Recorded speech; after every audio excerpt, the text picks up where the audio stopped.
देखो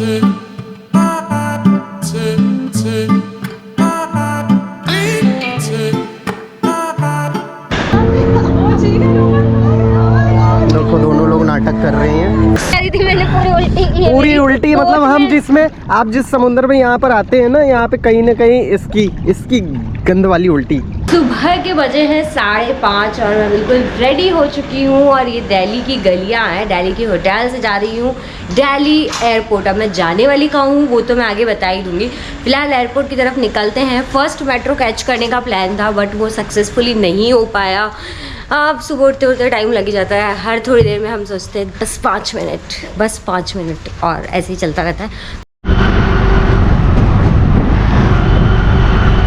मैं हूँ शिवाजी स्टेडियम मेट्रो स्टेशन पे और यहाँ से लेने वाली हूँ एयरपोर्ट के लिए मेट्रो। मैं न्यू दिल्ली भी जा सकती थी बट वहाँ पे बहुत लंबी लाइन होती है, उसको अवॉइड करने के लिए मैं यहाँ पे आई हूँ। जाने की जल्दी है, जल्दी इसलिए भी है क्योंकि सिर्फ 9 बजे की फ़्लाइट है। नॉर्मली 4 घंटे का मार्जिन लेना होता है बट मैं ऑलरेडी लेट हो चुकी हूँ क्योंकि सुबह सुबह आँख नहीं खुली। तो अब मैं एयरपोर्ट पहुँच चुकी हूँ सुबह के 6:10 पे, मतलब कि हार्डली 20 मिनट में मैं यहाँ पहुँच गई हूँ। अभी देखते हैं बाकी सब में कितना टाइम लगेगा। किक वाली बात यह है कि मेरा रिटर्न फ़्लाइट बुक नहीं है तो मुझे मिलेगा कि नहीं। यहाँ से वैसे कनेक्टिंग फ़्लाइट है मेरी, तो अभी मैंने आपको लोकेशन नहीं बताई। लोकेशन भी मैं बहुत जल्दी बताऊँगी। फाइनली अब टाइम हो गया बोर्डिंग का और मैं यहाँ से फ्लाई करने वाली हूँ मुंबई, और मुंबई से आगे कहाँ जाने वाली हूँ वो भी बताती हूँ। फ़िलहाल जो एक्साइटमेंट है वो पीक पे है क्योंकि बहुत टाइम से मेरा मन था इस लोकेशन पे जाने का और फाइनली वो दिन आ गया है जब मैं बोर्ड कर रही हूँ फ्लाइट से।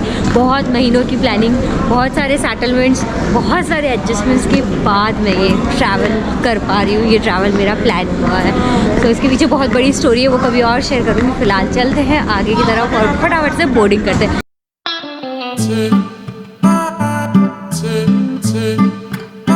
मैं हूँ जब शक्ल ही चुड़ैल जैसी है तो क्यों सीरियस बोल लोगी? मैं हूँ जैकी चैन। जैकी चैन, स्पेलिंग बता एक बार। JACKIE। और आगे जो जो जो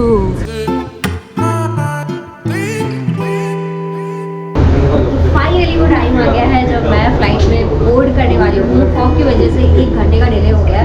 आई डोंट नो आगे की फ्लाइट का क्या सीन रहेगा क्योंकि 1 घंटे का ही मार्जिन था, तो वहाँ पे भी भाग के जल्दी से करना होगा या जो भी होगा। फिलहाल जल्दी से जाते हैं, बैठते हैं और एयर इंडिया में सबसे अच्छा फ़ायदा होता है यहाँ कुछ खाने को मिलेगा, वो एक्साइटमेंट।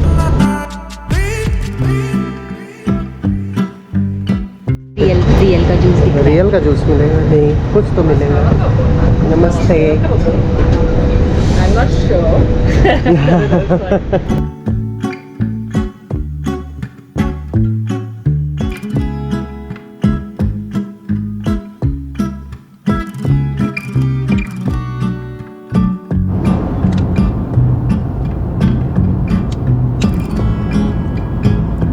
दिन भर सोती रहती है।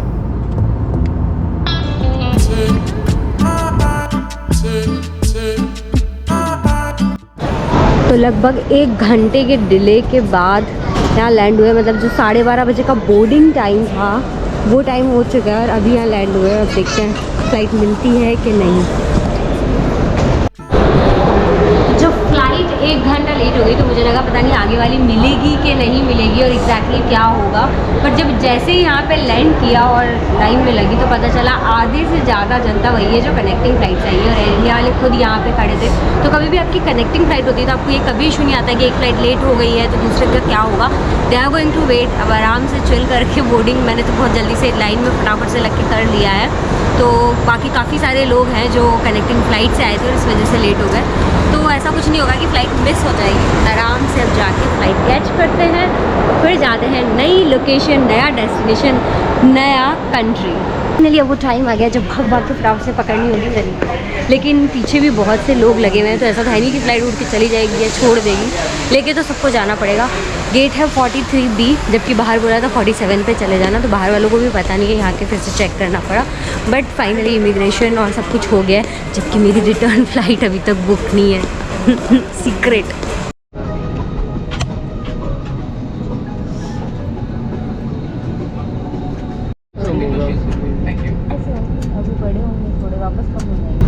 तो लैंडिंग हो चुकी की है और मैंने बिल्कुल विंडो सीट से बहुत पास से अच्छे से देखी है। हालांकि ये एयरपोर्ट क्योंकि बड़ा एयरपोर्ट है तो यहाँ से आपको दोनों साइड बीचेस का सीन जो से लक्षद्वीप में दिखता है वैसे नहीं दिखता है, पर बहुत ही स्मूथ लैंडिंग हुई, मुझे एक्सपेक्टेड नहीं था। नॉर्मली एयर इंडिया की जब भी लैंडिंग होती है तो बहुत हार्श और बहुत रफ होती है, बट काफ़ी स्मूथ लैंडिंग करवाई है। और जैसे ही मैं एयरपोर्ट पे पहुंची मुझे दिखाई दिया सी प्लेन क्या होता है, यहाँ पे आके कैसे कैसे क्या करना होता है, बाहर कैसे आते हैं, वीज़ा कैसे मिलता है, बाकी सारी चीज़ें धीरे धीरे आगे जानेंगे।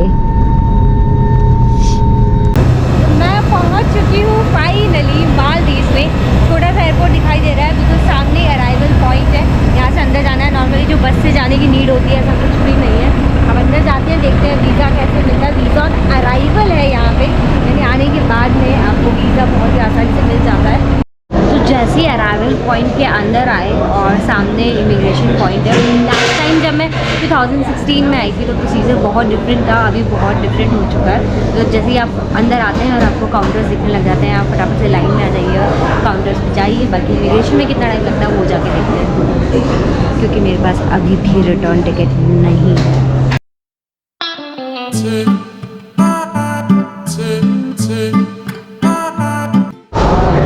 माले इंटरनेशनल एयरपोर्ट जो कि मालदीव का वन एंड ओनली एयरपोर्ट है, और आप कहीं से भी आ रहे हैं आपको इसी एयरपोर्ट पे आना होता है। मतलब नॉर्मली हर कंट्री में बहुत सारे एयरपोर्ट होते हैं, लेकिन जब बात आती है आइलैंड्स की तो वहाँ पे नॉर्मली एक ही एयरपोर्ट होता है। तो यहाँ पे भी एक ही एयरपोर्ट है, that is Male international airport. तो जब भी आप फ्लाइट सर्च करेंगे, आप सर्च करेंगे माले के लिए MALE। अब बात करते हैं डायरेक्ट फ़्लाइट इंडिया में कहाँ से अवेलेबल है। मुंबई से आपको डायरेक्ट फ़्लाइट मिलती है, कोची से आपको डायरेक्ट फ़्लाइट मिलती है, वैसे चेन्नई से भी मिलती है। लेकिन ये सारी फ़्लाइट जो होती है ये एज़ कम्पेयर टू बाकी सब सिटी से थोड़ी आप बोल सकते हैं बजट फ्रेंडली होती है। मतलब 8 से 9 हज़ार रुपये में आपको इन सब प्लेसेस से मिल जाती है। वो तब जब आप इसी मंथ में प्लान कर रहे हैं। अगर आप 2-3 महीने एडवांस प्लान कर रहे हैं और रेट्स कंटिन्यूसली चेक करते जा रहे हैं तो आपको 6000 में भी फ़्लाइट डायरेक्ट मिल सकती है। अब बात करते हैं इनडायरेक्ट फ़्लाइट की। मेरी जर्नी कैसी रही। मैंने फ़्लाइट ली दिल्ली से और मॉर्निंग की मेरी फ़्लाइट थी 9 बजे की, जो डिले हो गई थी। एंड देन उसके बाद में मैं आई मुंबई, वहाँ से मेरी कनेक्टिंग फ़्लाइट थी माले की। तो ओवरऑल मुझे इस जर्नी में जो है पूरा दिन कंप्लीट हो गया। अभी शाम का 5 बज गया और पूरा दिन मेरा इस जर्नी में ऑलमोस्ट ओवर हो गया है। अब यहाँ पे आते ही क्या प्रोसीजर है वीज़ा का। सबसे पहली बात, वीज़ा बिल्कुल फ्री ऑफ कॉस्ट है, आपको एक पैसा भी देने की ज़रूरत नहीं है, बिल्कुल फ्री ऑफ कॉस्ट है। यहाँ पे जैसे ही आते हैं बहुत ही आसानी से क्लियर भी हो जाता है। वैसे आपको बोला जाता है कि आपको अपने साथ में जो रिटर्न की फ़्लाइट के टिकट्स है वो रखने पड़ेंगे, आपको होटल के जो वाउचर्स है वो रखने होंगे। सेफर साइड पे इट्स बेटर कि आप कैरी करें। बट अगर आपका पासपोर्ट बिल्कुल सही है, आप पहले कहीं ट्रैवल किए हैं और नीट एंड क्लीन पासपोर्ट है, मतलब अगर आपने पहले कहीं ट्रैवल किया, एक स्टैम्प ऑलरेडी है, तो आप सेकेंड टाइम मतलब यहाँ पे जब आएंगे तो आपकी किसी भी तरह की कोई इंक्वायरी नहीं होगी, किसी तरह का कोई क्वेश्चन नहीं पूछा जाएगा, आप डायरेक्टली इमिग्रेशन कर लेंगे। इमिग्रेशन कैसे होता है, जैसे ही आप अंदर आए बहुत ही आसानी से आपको सामने काउंटर्स दिख जाते हैं और विदिन आप बोल सकते हैं मिनट्स क्लियर हो जाता है और आप फिर आ जाते हैं बैगेज काउंटर पे, अपना बैगेज लेते हैं और बाहर जाते हैं। तो अभी तक ये रहा है, अभी बाहर जाते हैं, देखते हैं। उसके अलावा एक डिक्लेरेशन है जो बहुत इंपॉर्टेंट है, वो आपको पहले से सबमिट करके आना चाहिए, जो कि 96 आवर्स पहले ही ओपन हो जाती है। 96 आवर्स पहले आप उस डिक्लेरेशन को फिल कर दें। उसके लिए आपको उसके बाद में जो कोड मिलता है, मतलब QR कोड टाइप ही होता है, वहाँ पर आपको नॉर्मल अपनी इन्फॉर्मेशन डालनी होती है और वो भी क्लियर हो जाता है। तो ओवरऑल कोई बहुत ज़्यादा फॉर्मेलिटीज़ नहीं है, किसी भी तरह का कोई चक्कर नहीं है, बस आपके लिए बहुत सिंपल है यहाँ तक पहुँचना। अब सिम कार्ड क्या है, नेटवर्क क्या है, वैसे यहाँ पे आते ही आपका वाईफाई काम करने लगता है, जो ऑलमोस्ट हाफ एन आवर के लिए जो है वैलिड होता है, चल रहा होता है बिल्कुल आसानी से। तो तब तक तो आप इसी से कनेक्ट कर सकते हैं। बाकी बाहर जाके यहाँ के आइलैंड्स कैसे कवर करने हैं, क्या क्या है, सारी इन्फॉर्मेशन धीरे धीरे चलती रहेगी। अभी बाहर निकलते हैं और देखते हैं यहाँ से आगे जाने के लिए क्या ऑप्शंस हैं।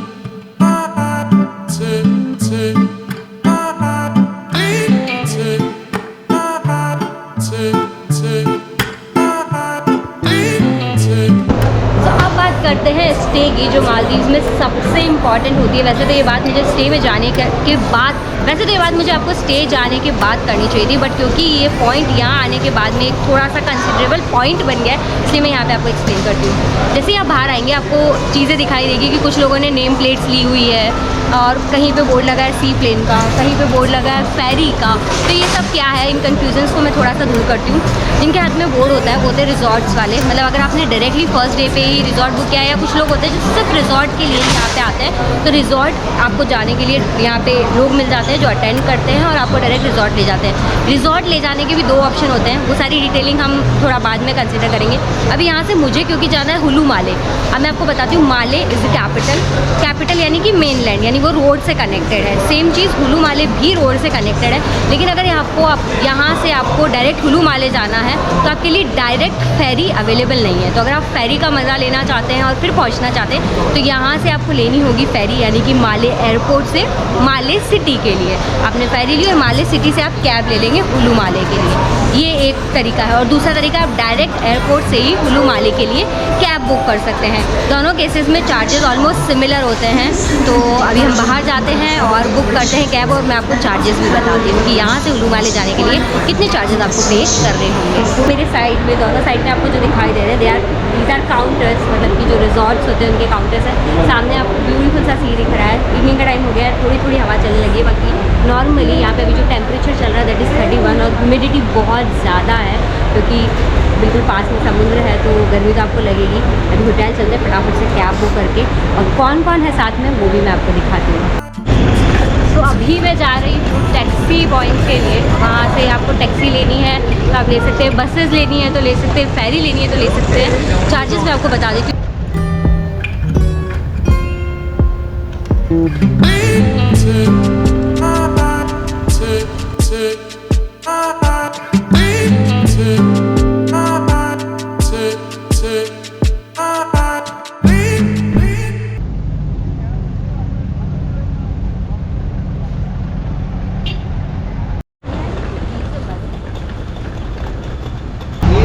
अभी मैंने फाइनली टैक्सी ले ली है। यहाँ पे जो प्राइसेस है वो बिल्कुल फिक्स प्राइस है, मतलब आप छोटी कैब लेते हैं तो आपकी प्राइस जो होगी वो भी गवर्नमेंट डिसाइडेड होगी, और आप बड़ी वाली कैब लेते हैं तो भी, और आप फेरी लेते हैं तो भी, मतलब किसी तरह की कोई बार्गेनिंग नहीं होगी। जो प्राइस है वो बिल्कुल फिक्स प्राइस है।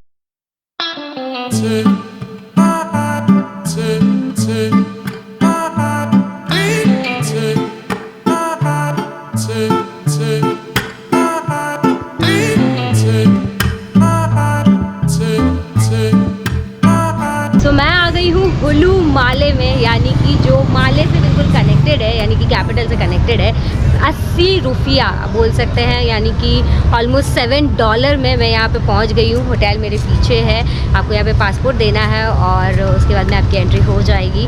होटल की क्या प्राइस है, लोकेशन क्या है, यहाँ एक्सप्लोर करने को क्या क्या है, वो सारी चीज़ें हम जानेंगे थोड़ी देर बाद। फिलहाल होटल में जाते हैं और एनर्जी अभी भी बिल्कुल फुल ऑन है। और अब शाम हो गई है तो मौसम थोड़ा थोड़ा अच्छा होने लगा है, ठंडी ठंडी हवा चल रही है और मन कर रहा है कि बस फटाफट से जाएँ, थोड़ा सा फ्रेशन अप होए और बस बीच पे चले जाएँ, क्योंकि बीच देखने का एक्साइटमेंट बहुत ज़्यादा है मुझे। अभी अंदर चलते हैं और उसके बाद में चलते हैं रेडी होके बीच की तरफ। तो अभी मैं हूँ मालदीव्स के एक लोकल स्टोर में, यानी हुलू माले जहाँ पे मैं रुकी हूँ वहीं के लोकल स्टोर में हूँ। अगर बात करें, अगर यहाँ आने के बाद में आपको कुछ भी खाना पीना है या यहाँ से बाय करना है, सबसे बेस्ट ऑप्शन तो ये है कि आप अपने साथ जितना कैरी कर सकते हो खाने पीने का वो कैरी कर लो। इन केस नहीं है तो कुछ चीज़ें अगर आप यहाँ से लेना चाहते हो, जैसे ये ब्रेड है, ये है 100 रुपीज़ की, और आलू यहाँ पे मिल रहे हैं 120 रुपये किलो, और ऑप्शन सारे आपको मिल जाएंगे। कॉफ़ी है, बिस्किट्स है, और सारी ब्रांड्स मतलब आपको यहाँ पे मिल जाएगी। ऑप्शंस बहुत है बट थोड़ा सा आपको उसके लिए एक्स्ट्रा पे करना पड़ सकता है। सही, हमने यहाँ पे एकदम ऑडिटिंग कर लिया। तो अभी मेरे हाथ में है पानी, और जल ही जीवन है और इसके बिना जीवन संभव नहीं है। तो आपके लिए यहाँ आने के बाद में इस पर स्पेंड करना तो ज़रूरी हो जाएगा। और इसकी जो प्राइस है ये है 120 रुपये। नॉर्मल शॉप में अगर आप होटल वगैरह से लोगे तो 150 रुपये तक आपको 1.5 लीटर पानी मिलेगा। तो पानी पे भी आपको यहाँ पे अच्छा खासा खर्च करना पड़ेगा। बात करें दूध की तो एक जो 1 लीटर का हमारा जो अमूल वाला आता है, गोल्ड वाला, उस टाइप का जो पैक दूध है उसकी प्राइस है 240 रुपये। और अगर बात करें एक सिंगल एग की, अगर आप एग वगैरह खाते हैं बॉईल करके तो उसके लिए आपको 12 रुपये में एक एग मिल जाएगा। ओरियो बिस्किट यहाँ पे बहुत महंगा है, मतलब जो भी चीज़ें एक्सपोर्ट होकर आती है वो काफ़ी महंगा है, लेकिन यहाँ पे चीज़ का जो है वो इंडिया से भी काफ़ी रीजनेबल है। तो कुछ ही चीज़ें हैं जो रीजनेबल है, बाकी सब यहाँ पे बहुत एक्सपेंसिव है।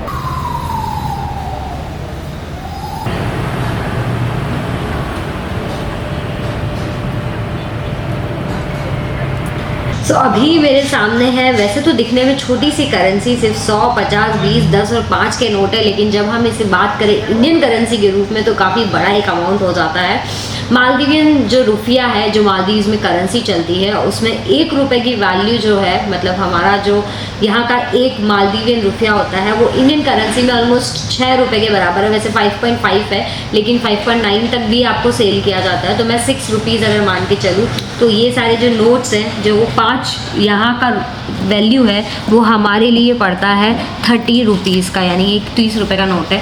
यहाँ की जो करेंसी है ये बिल्कुल डिजिटल करेंसी है, और यहाँ पे आप देखोगे यहाँ पे ब्रेन लिपि में जो लिखा जाता है उस तरीके से भी लिखा हुआ है, और नोट के जो शेड्स है वो भी काफ़ी अच्छे हैं। तो मतलब आपके साथ कोई चीटिंग ना हो उसके लिए आप ये नोट्स भी थोड़ा सा रिकॉग्नाइज कर लें।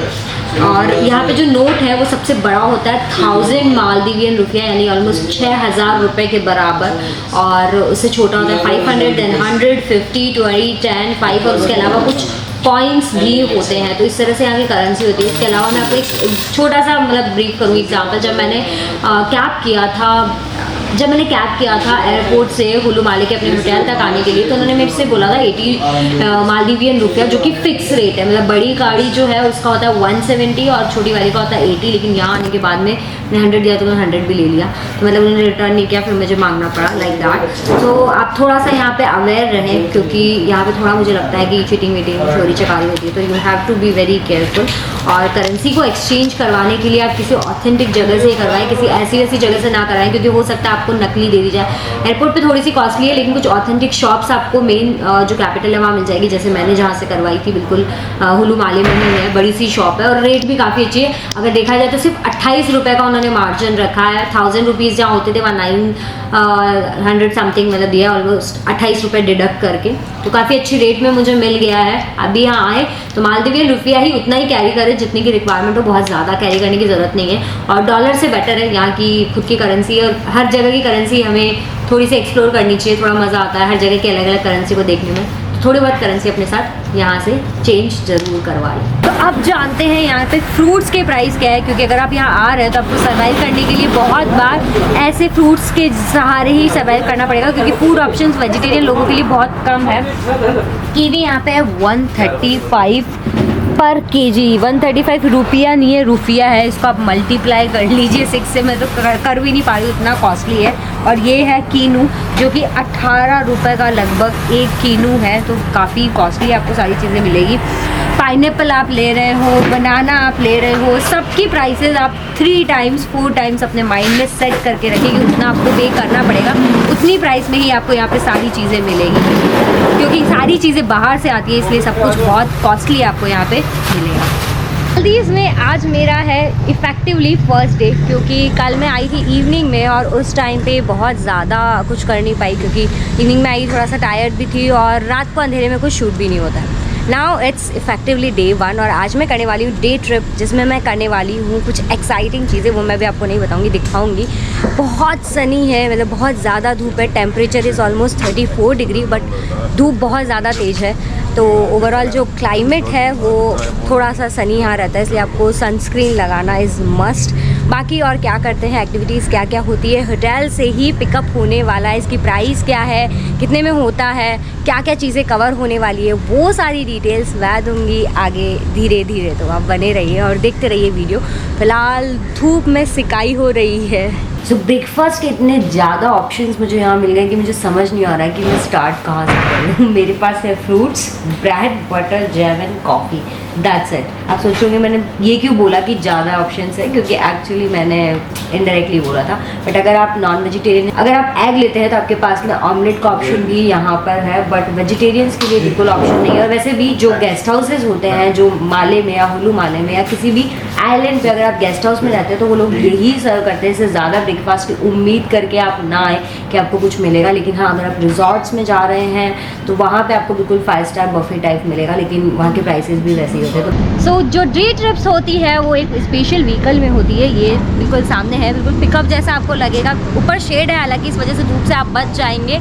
$65 पर पर्सन इसका रेट है, और इसमें क्या क्या होता है वो हम आगे जानेंगे। फिलहाल जल्दी से इसमें बैठते हैं, क्योंकि इसमें शेयरिंग बेसिस पे होता है। बाकी बहुत सारे लोग वेट कर रहे हैं, तो जल्दी से अंदर चढ़ जाते हैं और स्टार्ट करते हैं अपनी इस डे ट्रिप को, और इन यादगार लम्हों को साथ में जीते हैं।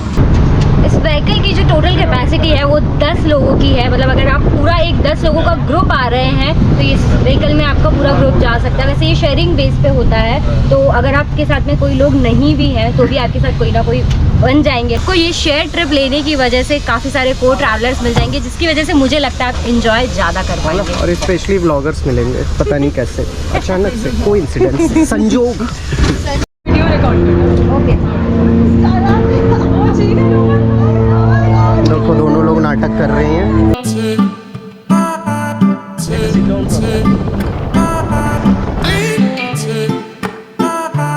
तो अभी मैं एंटर हो रही हूँ बोट में, जो कि डे ट्रिप के लिए होती है और शेयर्ड बेसिस पे होती है। काफ़ी सारे लोग इसके अंदर है, मैं अंदर आ चुकी हूँ और ये बोट आपको दिखाई दे रही है वुडन जैसी, मतलब बिल्कुल जो आपको एक डे ट्रिप की फीलिंग दिलाती है। केरला में जैसी बोट्स होती है, सुंदरवन में स्पेशली मैंने सेम टाइप की बोट देखी है जो आगे से ऐसे तीखी होती है, वही ये बोट है। और यहाँ पे सारे लाइफ जैकेट्स रखे हुए हैं और इसी में स्नॉर्कलिंग के इक्विपमेंट्स भी रखे हुए हैं। इसी बोट में सब कुछ होने वाला है, डिफरेंट पॉइंट्स पे ये लोग लेके जाएंगे और वहाँ पे डिफरेंट एक्टिविटीज़ करवाएंगे। ये बस कुछ देर में ऊपर गई है और उसमें मेरी हालत बहुत ज़्यादा ख़राब हो गई है। और गॉड, मेरा टिश्यू का कलर देखिए, ब्लैक।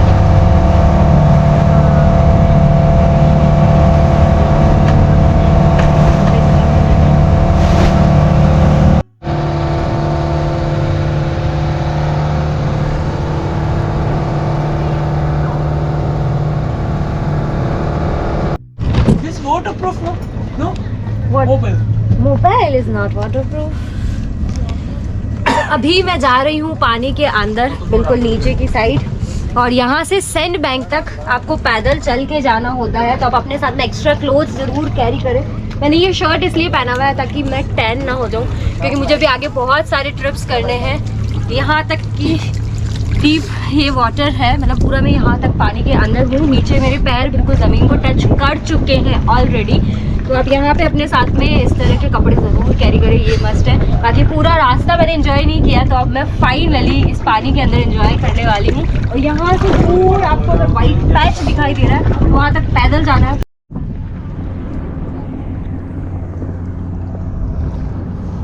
धूप तो बहुत तेज है लेकिन पानी के अंदर बहुत ज़्यादा अच्छा लग रहा है। जहाँ मैं उतरी थी वहाँ डेप्थ बहुत ज़्यादा थी, फिर थोड़ा ऊपर आया और अब काफ़ी बिल्कुल हाफ तक आ चुकी हूँ। तो जैसे ज़िंदगी होती है ना, वैसा ही आपको यहाँ पे फील आएगा। उतार चढ़ाव के साथ बस आप चलते जा रहे हैं। कभी ज़िंदगी में नीचे आप जाएंगे, कभी ज़िंदगी में ऊपर आप आएंगे, लेकिन ओवरऑल आप बैलेंस होते रहेंगे।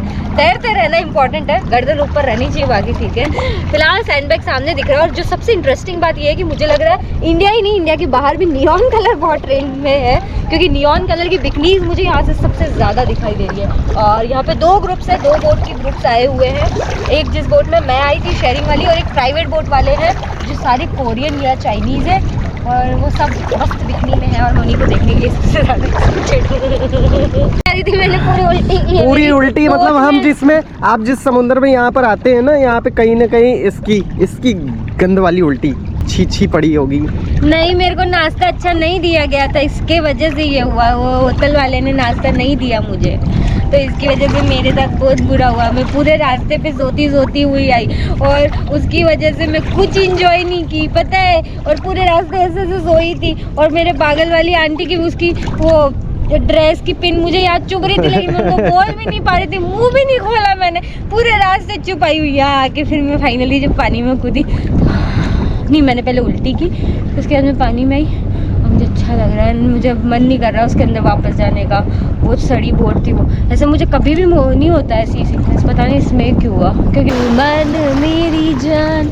तो अभी बिल्कुल पानी के लेवल तक, मतलब पैरों के बिल्कुल नीचे तक पानी पहुंच चुका है। मतलब शुरू हुआ था यहाँ से, नीचे आते आते यहाँ तक आ गया। सैंड बैंक बिल्कुल सामने नज़र आ रहा है। मैंने ऐसा ही सैंड बैंक देखा था बंगाराम में, जो कि लक्षद्वीप में पड़ता है। और लो टाइड में आई एम श्योर ये भी बहुत ज़्यादा, अभी तो लो टाइड का टाइम नहीं है और हाई टाइड का भी टाइम नहीं है, मिड टाइप का चल रहा है, लेकिन बहुत अच्छा दिखता है। सैंड बैंक बहुत मज़ेदार होता है। हालांकि धूप इस साइड है तो हो सकता है मैं उस साइड सबको कालू दिख रही हूँ। वैसे मैं यहाँ पे काली तो हो ही जाऊँगी, कितना भी अपने आप को प्रोटेक्ट कर लूँ।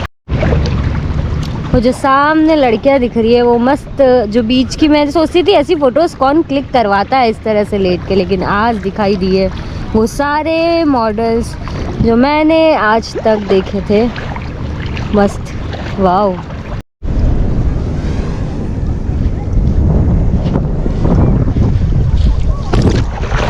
दूर से जो बहुत ही ब्यूटीफुल सा दिखाई दे रहा था, पास आने के बाद में वो उससे भी ज़्यादा सुंदर दिखाई दे रहा है। अभी मैं हूँ सैंड बैंक पे, दूर दूर तक आपको नीला समुंदर, बीच में ये सफ़ेद सैंड बैंक। और अभी पूरा प्रॉपर लो टाइड नहीं है, लो टाइड में ये और भी बड़ा, क्योंकि मुझे दिखाई दे रहा है बीच बीच में वाइट और है, तो इससे भी बड़ा इसका साइज़ होगा जब ये बिल्कुल लो टाइड पे आ जाएगा, यानी कि जब हल्की सी इवनिंग और हो जाएगी। बाकी यहाँ आके आप ढेर सारे फोटोग्राफ्स अपने साथ लेके जा सकते हैं। यहाँ पे आने के लिए जो पूरा रास्ता है, क्योंकि वो पूरा पानी के थ्रू आप आते हैं, तो एक तो एडवेंचरस है, दूसरा आपको अपने साथ में क्लोथ्स कैरी करने हैं, और इस ब्यूटी का कोई कंपैरिजन नहीं है। सच में इट्स लाइक डैम ब्यूटीफुल। मैं लक्षद्वीप गई थी, वहाँ पे बंगाराम में भी इसी तरह का सैंड बैंक था, बट ये भी उतना ही और उससे ज़्यादा ब्यूटीफुल है। इसके बैक साइड में आपको, जब आप यहाँ आएंगे तो आपको दिखाई देंगे वाटर विलास, जो कि बिल्कुल मैं आपको बोलूँगी कि जो ओल्ड आर्किटेक्चर है वो विलास का, वाटर विला का, वो यहाँ से आपको दिखाई देगा। कि मेरा बैक साइड है नीला समुंदर, इस साइड भी है समुंदर, और इस साइड मालदीव्स को जाना जाता है इसके बीचेस, इसकी लग्जरी लाइफ और यहाँ के टर्किश ब्लू वाटर के लिए। और अभी मेरे पीछे है वही नीला समुंदर, सामने वाटर विला और बीच में ये सैंड बैंक। प्यारे से ब्यूटीफुल से आइलैंड पे, जो कि है एशिया की one of the popular tourist destination Maldives.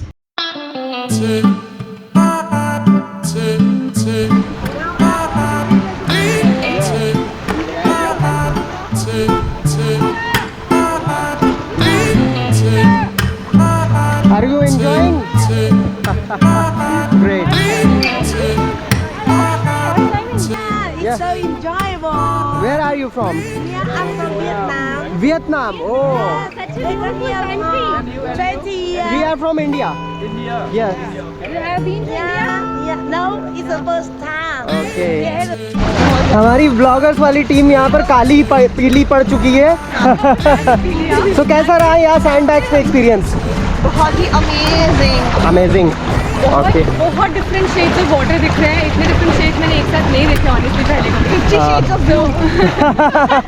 Exactly. आप क्या कहना चाहेंगे हमारे आम यात्री साहब? यार बहुत मजेदार, जो ऊपर से शॉट है ना, वो बहुत अमेजिंग आया है। हाँ। मतलब यहाँ पे आके एक्चुअल में लग रहा है कि हम मॉलदीव्स में हैं, जो जहाँ पे हम होटल में रह रहे हैं side of city, but this places.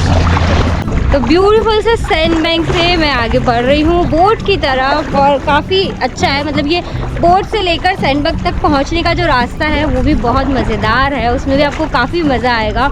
और धूप हालांकि बहुत ज़्यादा अभी इतनी तेज़ नहीं हुई है, क्योंकि टाइम जो है वो हुआ है 12 बजे का, और अब धीरे धीरे जैसे जैसे 1-2 बजे की और तेज़ होती जाएगी।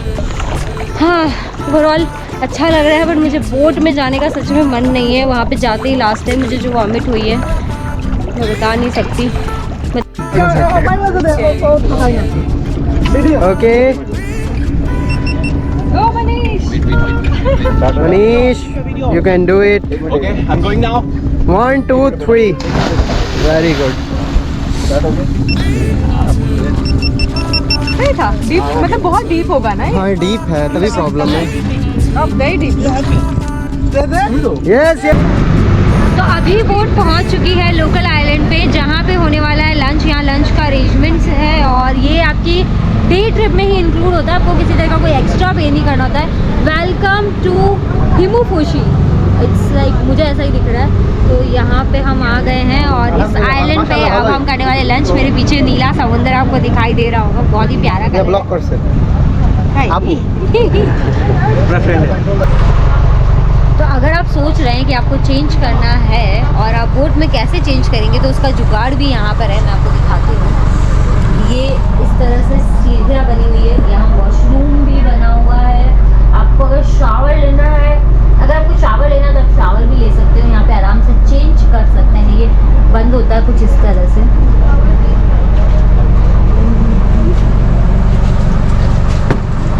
पूरा पैक हो गया।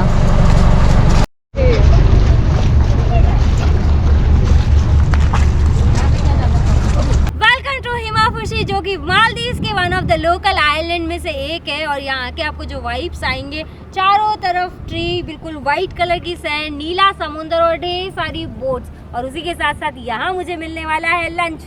अब वो कैसा होगा, उसमें क्या क्या ऑप्शंस होंगे, मेरे लायक क्या क्या होगा, वो सब तो जान ही लेंगे। बट ओवरऑल जो आइलैंड पे आके जो फीलिंग आनी चाहिए वो मुझे आ रही है। यहाँ पे मुझे दिखाई दे रहा है ये तो ये मॉस्क्यू है या कुछ तो है, आगे भी रास्ता जा रहा है। ओवरऑल आपको यहाँ पे घूमने में मज़ा आएगा। तो यहाँ जब आए तो मैं आपको सजेस्ट करूँगी कि पूरे कपड़े पहन लें ताकि टैन ना हो, और उसके साथ साथ ही आपको बहुत ज़्यादा बर्निंग भी ना लगे। टैन तो ठीक है, बहुत से लोगों को उतना नहीं होता है, बट आप यहाँ पे बर्निंग जैसा फील करेंगे क्योंकि दिन का टाइम हो गया है, धूप बहुत तेज़ है। फिलहाल मैं अंदर की तरफ जाती हूँ, यहाँ लिखा है। उसके अलावा यहाँ जो हिमूफुशी, यहाँ पे भी लिखा हुआ है हिमाफुशी। तो ओवरऑल अच्छी वाले वाइब्स आ रहे हैं और इसके बाद में भी बहुत कुछ है। तो डे ट्रिप अभी तक तो काफ़ी मज़ा आ रहा है, बाकी आगे क्या होता है वो आगे देखेंगे। तो अभी आइलैंड पे हो गया है लंच टाइम और मेरी एक्सपेक्टेशंस के बियॉन्ड लंच में वेज ऑप्शंस है और डिसेंट वेज ऑप्शंस है जो आप खा सकते हैं। दाल है, चावल है, पोटैटो है, नूडल्स है, सैलेड है एंड जूस है, और उसके साथ साथ में फ्रूट्स भी है। तो ये सारे वेज ऑप्शन है। नॉन वेजिटेरियन लोगों के लिए फिश और चिकन भी है और भी कुछ ऑप्शंस मुझे दिखाई दे रहे हैं। तो अच्छे खासे ऑप्शन है, बाकी टेस्ट में कैसा है वो तो आगे देखते हैं।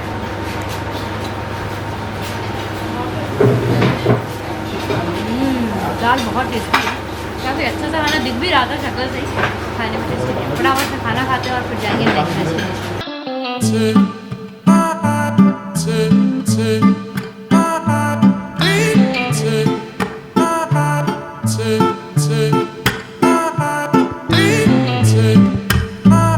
मैंने पहन ली है जैकेट क्योंकि टाइम हो गया है स्नॉर्कलिंग करने का, और 2 राउंड में लोग जा रहे हैं। कुछ लोग अभी जा रहे हैं, कुछ लोग बाद में जाएंगे। बाकी अंदर जाके कैसा एक्सपीरियंस करते हैं वो देखेंगे।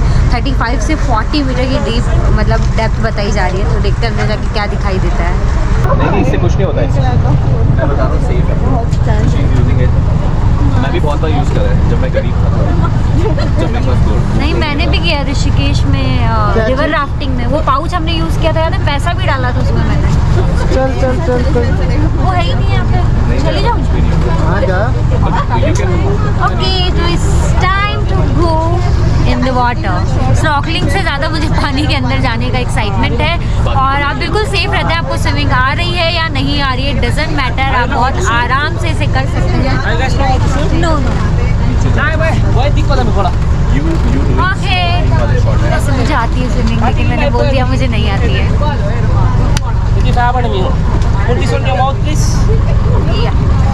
Put this on your mouth. Fix your mask. It is very loose, madam. It's very loose. Make it tight.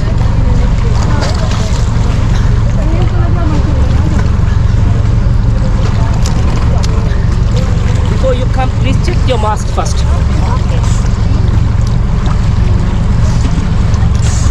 Your mask? No. No. Float करना आता तो इट्स इजी।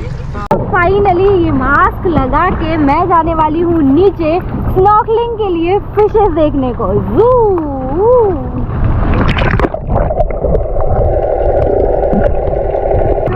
ओके, तो मैं हूँ अभी स्नॉर्कलिंग पॉइंट में अंदर। जैसे ही आप नीचे आते हैं पानी के अंदर, आपको दिखाई देती है बहुत सारी फिशेस। हालांकि मेरा मास्क उतर गया है तो मैं वापस नीचे नहीं जा पाई क्योंकि मास्क मेरा बहुत लूज था। तो श्योर करें कि आपका मास्क बिल्कुल टाइट हो।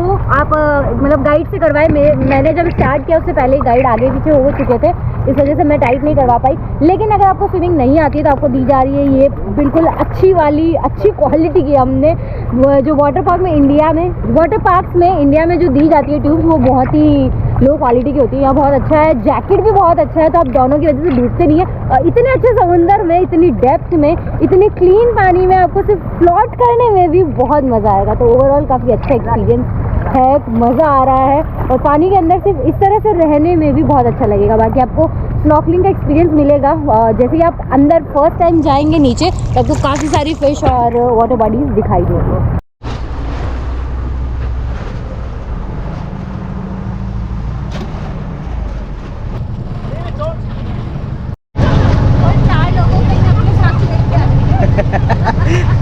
रेस्क्यू करते हुए पूजा खींच के जबरदस्ती इसको निकाला जा रहा है। Okay, छोड़ दिया। उसका आगे छोड़ दिया। अब कैसे देखते हैं? Please go back to the mountain.